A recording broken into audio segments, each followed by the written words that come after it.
8, and it follows on their earlier statement that science matters. They think this is very, very important. They also think if we're going to compete with China and India, if you want a strategy other than protectionism and defeat, the strategy of competing with China and India has to be based on science and innovation and creativity. And that's, again, by 88 to 8. So there's a potential bipartisan, actually we call it a tripartisan, Democrat, Republican, Independent. There's a potential massive majority in this area. Now, it also leads them to believe, and I think this is a fascinating breakthrough. I just helped co-author a book with Terry Maple called Contract with You, which is a green conservatism. Because I'm happy to debate Senator Gore or anybody else on this topic. The country believes entrepreneurs are more likely to solve energy and environmental problems than bureaucrats. The problem has been Republicans have not come in and said, here are the 7 government policies that maximize entrepreneurship. Republicans have come in and said, I'm against whatever they're doing. So basically you end up with the left offering a thesis, us saying no, and the country saying, let me get this straight. My choice is a really dumb idea or no idea. And you'll see this in a minute. I mean, if we would come back and say, here are the 16 ways to empower entrepreneurs to create a better energy future, and here are the 10 ways to allow entrepreneurs to create a better environmental future, the country will pick us by 72 to 18. Which is why I'm perfectly happy to, at some point, have a dialogue with Vice President Gore about how one would go about solving problems if they thought they were real. Now, notice also, and this is the other, practical implementation phase I am very, very intrigued in doing. And again, one of the reasons we founded American Solutions is we had the resources now to go out and ask these questions. I've advocated for over a decade that we offer prizes. Historically, prior to World War II, prizes were a huge method of acquiring breakthroughs in science. The reason prizes are different is this. The process we built now says to a younger scientist, fill out a paper in 70 copies, send it in to some government agency. It'll then be sent out to 5 older scientists who will then decide whether or not you are a, quote, prudent investment. It's a very, I'm watching a former director of the budget over here smile at me. Governor Daniels has lived through this. It's a very cautious, risk-avoiding, slow process. The Smithsonian spent vastly more money inventing the airplane than the Wright brothers. They just didn't get it done. The Wright brothers had no credentials, would never have been picked by a government bureaucracy, could never have been picked by their peers because their peers were bicycle mechanics. They only had one virtue. It flew. Now, in an older and simpler America, pragmatism, which was once described as the only original American contribution to philosophy, meant, did it fly? Governor Barber and I were talking about the fact that he has done reasonably well out of the fact that a great deal of the response to Katrina in Mississippi actually worked. And one of the reasons that we have Governor-elect Jindal here is that sadly, in large parts of Louisiana, it didn't work. And people could figure this out not by some abstract, theoretical, philosophical induction, but by looking around. And that's what has made America historically the most dynamic country in the world for 400 years. And so part of what I'm going to propose you to go back and think about for your budget next year and for your state of the state is, what are the 5 or 10 things you'd like to offer prizes on? The X Prize was offered for the first near-space consecutive flights in 10 days' time. They put up a $10 million prize, and the psychology of the prize got $200 million in capital invested to win the prize. We live in a country of enormous wealth, a country where, as you'll see in a minute, and by the way, 79% of the country favors offering prizes. So I'd like to have every student at Georgia Tech staying up late at night doing a little extra work to see if they can't become the first hydrogen engine billionaire.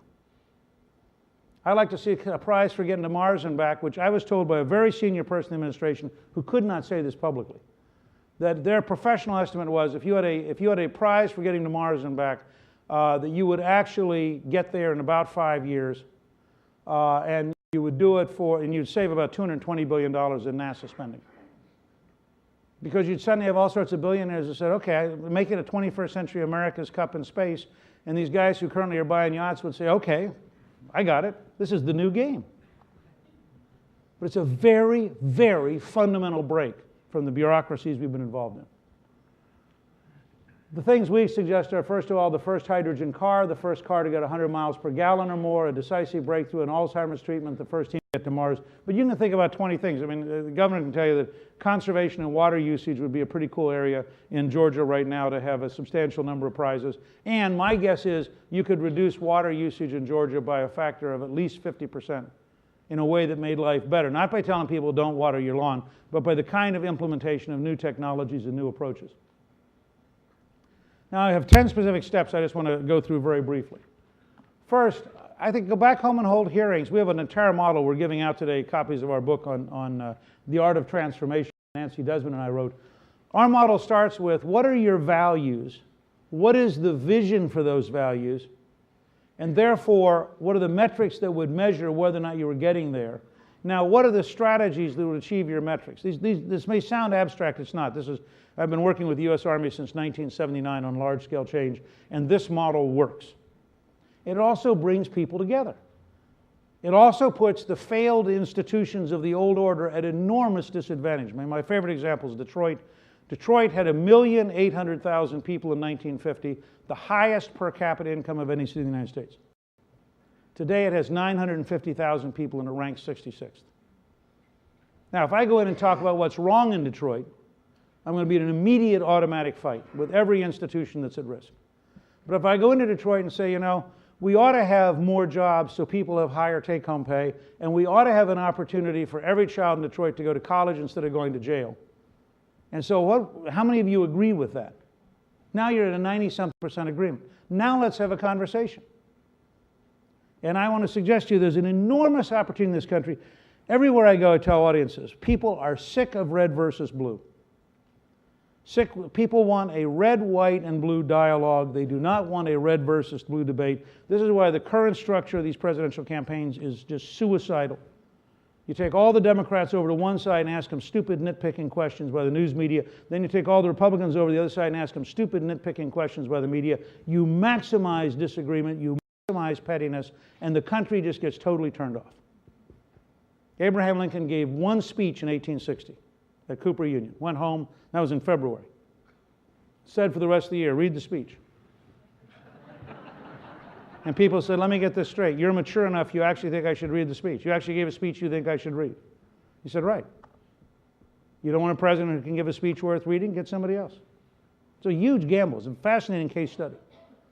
My point's not that any of you ought to try that out as an art form. There's only been Lincoln in American history. But my point is that we have gotten sucked into a cycle of negativity, partly which then we get so busy having our press secretary answer the negatives, we never get around to the positives.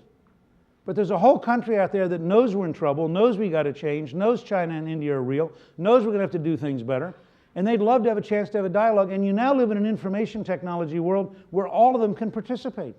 And all of them can say, the governor wants to know my opinion. The governor wants to know what kind of future I'd like. Fundamentally different model. Second, insist that you put a senior team together to learn evidence-based government and to learn how to apply it to your state. This is the most powerful breakthrough in managing large systems that I've seen in my lifetime. And I've been a student of Drucker's, I was a student of Deming's. I've looked at this stuff for a very long time, as some of you know. This thing is real. It is going to fundamentally revolutionize, because what happens is you all of a sudden get to a question. Let's look at the most difficult to change bureaucracies in the country are the teachers' union, Department of Education, School of Education, castle of obsolete failure. And they're very hard to deal with because anything you do leads them to suddenly rally around like muskox and say instantly, no change, no change, no change, and just repeat the mantra. You'll never win that fight taking them head on. But the minute you say, gosh, shouldn't we have a goal that every child in our state gets educated, and what would it take to reach every child in our state? And do the children matter? You start a whole new conversation, because the truth is 90-something% of the state's going to say, yeah, the children matter. Then you've got to have metrics to say whether or not you're getting there. And I think the greatest challenge the Bush administration has had both in Iraq and in Washington and in Katrina is they didn't have any metrics. The metrics didn't lead them to change anything. And then it becomes a personality fight. But once you start saying, can we agree on the following metrics? And again, if you haven't studied what they did in New York and what Bratton has done in California and Los Angeles, it is amazing, because it's not just measurements. It is the use of the data, gathering the right data, and using that data to rethink resources and strategies to fundamentally retrain people. In New York, they replaced three-fourths of the precinct captains the first year.